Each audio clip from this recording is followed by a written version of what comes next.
Eto na nga mga chong, marami tayong basketball updates. Boss Al Francis Chua, gagalawin na ang SMC teams. Barangay Ginebra at Meralco Bolts, sigurado nang maghaharap sa best of 3 quarterfinals. Matapos yung naging huling laro ng Barangay Ginebra kontra Meralco Bolts nitong nakalipas lang na araw, ay kumpirmado na ngang Meralco Bolts ang kanilang makakaharap sa best of 3 quarterfinals, kung saan kasalukuyan ngang number 4 ngayon sa team standings ang Barangay Ginebra at number 5 naman ang Meralco Bolts. Kahit pa pagbalik-balik ta rin yung resulta ng mga natitirang laro ngayong elimination round, ay Meralco at Barangay Ginebra pa rin talaga ang maghaharap sa best of 3 quarterfinals. Ito nga yung magiging ikalawang pagkakataon na muling maghaharap itong Meralco at Barangay Ginebra sa quarterfinals, dahil last conference, dyan rin sila nagharap kung saan na-sweep ng Ginebra ang Meralco sa best of 5 quarterfinals. Pero this time ay mas magiging maikli lang dahil best of 3 lang ang quarterfinals ngayong conference. Kaya naman, kabang-abang talaga yung ipapakita ng dalawang kupunan sa kanilang muling paghaharap sa isang series. Ayon nga mismo kay Coach Tim sa kanyang naging latest interview na the moment na napakalaki ng naging kalamangan nila kontra Meralco Bolts, ay alam niya na Meralco ang kanilang makakaharap sa quarterfinals. Kaya naman, hindi na nga nito masyadong ginamit pa yung kanyang mga key players para makapagpahinga at makapaghanda sa paparating na quarterfinals, at the same time para na rin makaiwas sa last minute injury at hindi na rin mabasa ng Meralco Bolts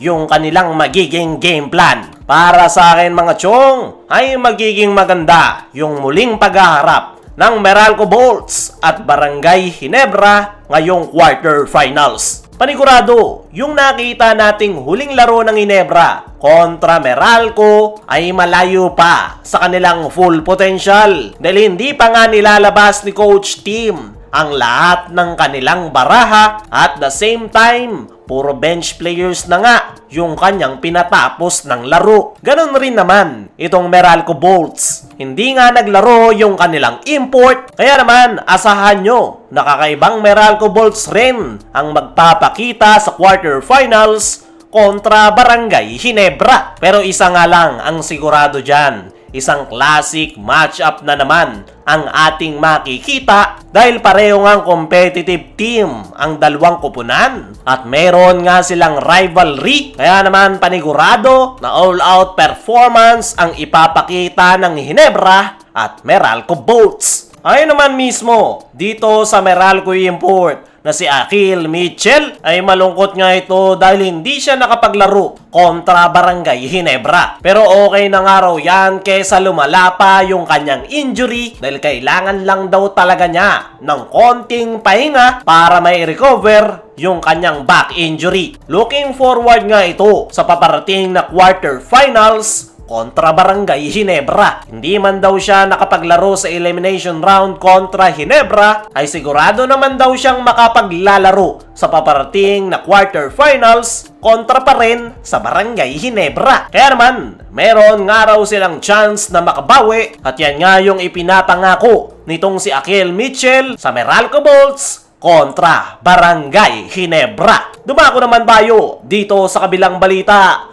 Boss Al Francis Chua, gagalawin na ang SMC teams. Ito nga si Boss Al Francis Chua ay hindi masaya sa itinatakbo ng tatlong SMC teams, dahil nasa ibaba nga sila ng team standings, at gagalawin na nga nito ang kanyang tatlong kupunan para muling makabalik sa itaas ng team standings next conference. At mukhang mauuna na ang San Miguel Beermen matapos itong malaglag ng maga ngayong conference, dahil ayon nga mismo kay Snow Badwa ay gusto nga raw ng isang head coach na i-trade ang dalawa sa kanyang mga gwardya, at yung clue na binigay ni Snow Badwa ay Incision at Chris Ross. Very obvious, Incision means Simon Enciso, Chris Cross means Chris Ross. Yan nga yung magiging unang galaw ng SMC teams at anytime ay pwede nang makipag-trade ang San Miguel